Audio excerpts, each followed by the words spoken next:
बा ए गीत के मान ली अवस्थी जी गौले बनी, लेकिन वो गौले बनी हमके अभी तक हम सुन ही न बनी। अब मऊ कैसे कलाकार हिला इतना हिट गाना के ना सुन ले। अच्छा आप कहत बनी तो एक लाइन गा देत बनी कैसे बैठे सैया मिला ला कैया बता करो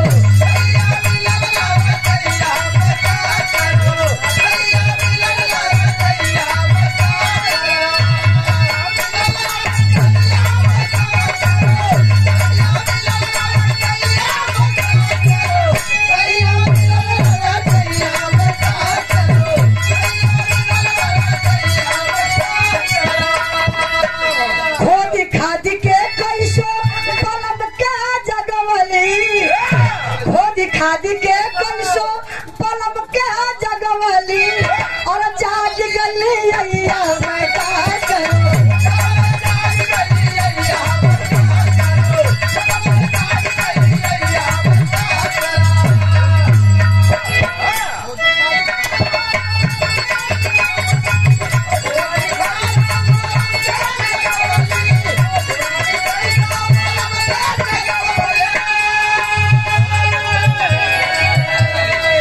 खादी कैसो पलम के जगवली अब तबल जाग गई मैं का करूं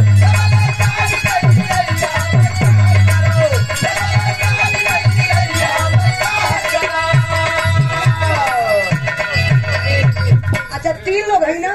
हमारा पिल्ला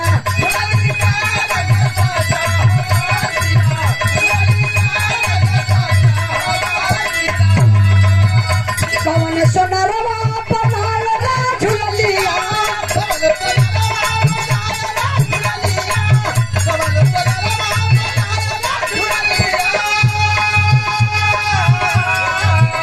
कौन सोनरवा बनाया झुलिया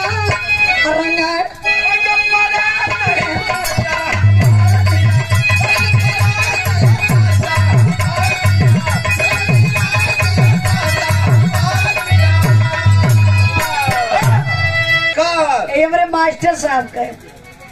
ए मर्द मेहरारों में जब झगड़ा हुए पहले ये समय तो बहुत पटत हो बहुत पटत हो अच्छा तो जब पहले झगड़ा हो जा तो 2 महीना का गोलुआ लड़का 2 महीना का लड़का रहा ए नहीं का लड़का तो जब हारमोनियम बजा जाए के जाए 3-4 दिन पे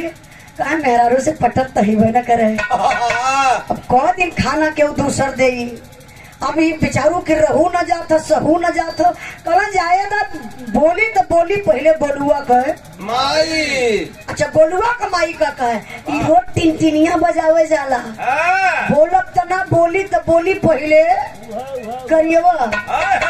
करियवा बड़े प्यार से कहले राम सूरत बाबूजी की तरफ से बोली तो बोली पहले करियवा। अच्छा करियवा कहे के बोला इतने जरूर रोज बजावे चलियो तो अब एक दिन इनकर मन भैया न सना की गया गरम हो गल पूरा अब गुस्सिया गई न सुन ला पर बहिन ना समझ में आया ले आ पानी अच्छा तो सिंटुआ का माई समझ गई सिंटुआ तो दे ही न कहे से 2 महीना कहो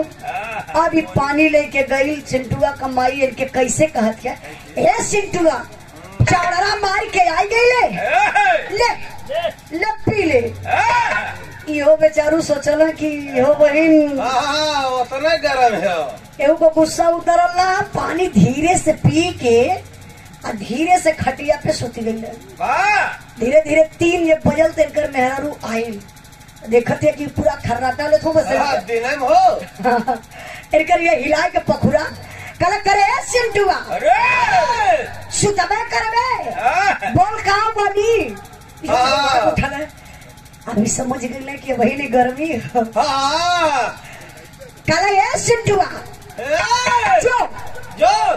भंटा चोखा खा बना ले अब सिंटुआ का माई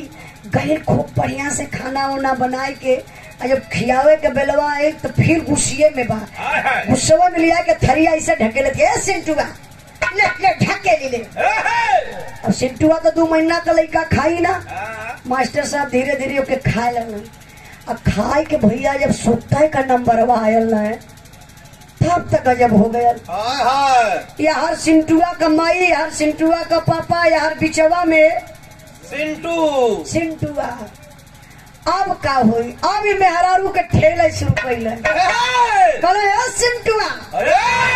कहा दिला घुसुक के सुत नहीं तो समझ ली है। तो सिंटुआ का माई कहे के कमजोर हो ठेलस कहले सिंटुआ समझ लिया कि रात बीरथे करब।